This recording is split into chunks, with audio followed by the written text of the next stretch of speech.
NAD కొత్త road junction Subrahmanyam స్వామివారి గుడి పక్కన ఆల్ ఇండియా క్రాఫ్ట్ బజార్ ను నగర డిప్యూటీ మేయర్ జిఎన్ శ్రీధర్, జాతీయ జర్నలిస్ట్ సంఘం అధ్యక్షుడు మరియు విజయఫ్ అధ్యక్షుడు గంట్ల శ్రీనుబాబు ప్రారంభించారు. ఈ సందర్భంగా ముఖ్య అతిథులు మాట్లాడుతూ హస్తకళలు, చేనేత వస్తువులు ఉత్పత్తిదారులకు విక్రయిస్తుండటంతో వినియోగదారులు ప్రోత్సహించవలసిన అవసరం ప్రతి ఒక్కరికి ఉందన్నారు. ఆల్ ఇండియా క్రాఫ్ట్ బజార్ పేరుతో దేశంలోని వివిధ ప్రాంతాల్లో లభ్యమయ్యే వస్తువులను ఒక చోటుకు తీసుకొచ్చి ప్రదర్శించి విక్రయిస్తుండటం ఒక ప్రత్యేక కళ అన్నారు. విశాఖ నగర్ చుట్టుపక్కల ప్రజలు ఈ సదా అవకాశాన్ని ప్రతి ఒక్కరూ సద్వినియోగం చేసుకోవాలని కోరారు. ఈ ప్రదర్శన ప్రతిరోజు ఈ నెల 28 నుంచి మార్చి 29 వరకు ఉదయం 10 గంటల నుంచి రాత్రి 9 గంటల వరకు నిర్వహించినట్లు చెప్పారు. ఈ ప్రదర్శనను తిలకించి చేతి వృత్తి కళాకారులను ప్రోత్సహించాలని కోరారు.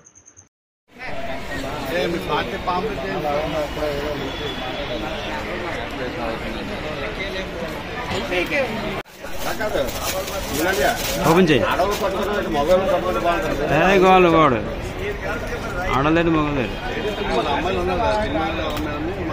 Okay okay.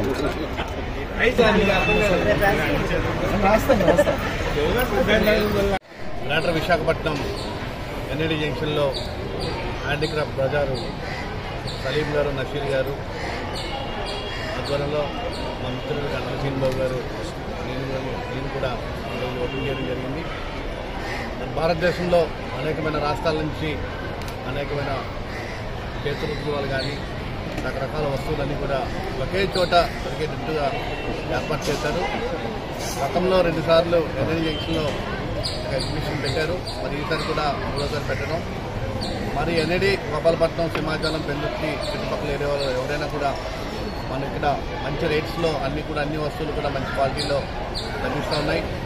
కాబట్టి ప్రతి ఒక్కరూ కంపల్సరీ ఒక ఎగ్జిబిషన్ స్టాల్ని విజిట్ చేయవలసిందిగా కోరుతూ, మరి ఇటువంటి స్టాల్స్ భారతదేశంలో అన్ని ప్రాంతాల్లో కూడా పెడుతూ ఆంధ్రప్రదేశ్లో 26 జిల్లాల్లో కూడా స్టాల్స్ పెడుతూ ప్రజలందరూ కూడా మంచి అందుబాటు రేట్లో ఇస్తున్నటువంటి సలీం, నషీర్ గారికి ప్రత్యేక అందరం తెలియజేస్తూ ఇంకా ముందు మంచి ఈరోజు ఎన్ఏడి కొత్త రోడ్డు వద్ద ఉన్న సుబ్రహ్మణ్యేశ్వర స్వామి గుడి ప్రక్కన విశాఖ ఆర్టిసియన్స్ డెవలప్మెంట్ సొసైటీ ఆధ్వర్యంలో మరి ప్రత్యేకంగా మెగా ఎగ్జిబిషన్ ప్రారంభించడం జరిగింది.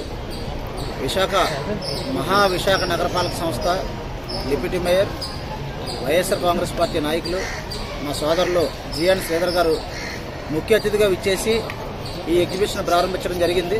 ప్రధానంగా దీని యజమానులు సలీం కానీ, నసీం కానీ ఇప్పుడు కూడా లాభాపేక్ష లేకుండా అనేక ప్రాంతాల్లో ఎగ్జిబిషన్లు ఏర్పాటు చేసి 10 మందికి ఉపాధి కల్పించాలని ఒక మంచి లక్ష్యంతో దాదాపు 22 నుంచి 23 రాష్ట్రాలకు చెందిన కళాకారులని, వారు తయారు చేసిన ఉత్పత్తులను కూడా విశాఖకు రప్పించి స్థానిక ప్రజలందరికీ కూడా అందుబాటులో ఉండే విధంగా వివిధ రకాలైనటువంటి చీరలు, డ్రెస్ మెటీరియల్స్తో పాటు ఇంట్లో ఉపయోగపరమైన గృహోపకరణాలు అనేకం కూడా ఈ ఎగ్జిబిషన్లో అందుబాటులో ఉంచారు.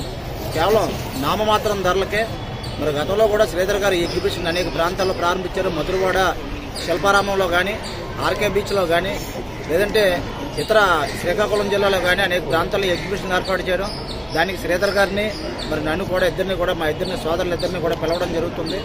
మమ్మల్ని ప్రత్యేకంగా ఇన్వైట్ చేసి మా చేతుల మీదుగా ఈ ఎగ్జిబిషన్ ప్రారంభించినందుకు వాళ్ళిద్దరికీ కూడా ప్రత్యేకంగా ధన్యవాదాలు తెలియజేసుకుంటూ, మరి శ్రీధర్ గారి హ్యాండ్ లక్కీ హ్యాండ్, అందుకనే ప్రత్యేకంగా ఎన్ఏడి ప్రాంతంలో సింహాచలం ప్రాంతంలో ఏర్పాటు చేద్దాం అనుకున్నాం.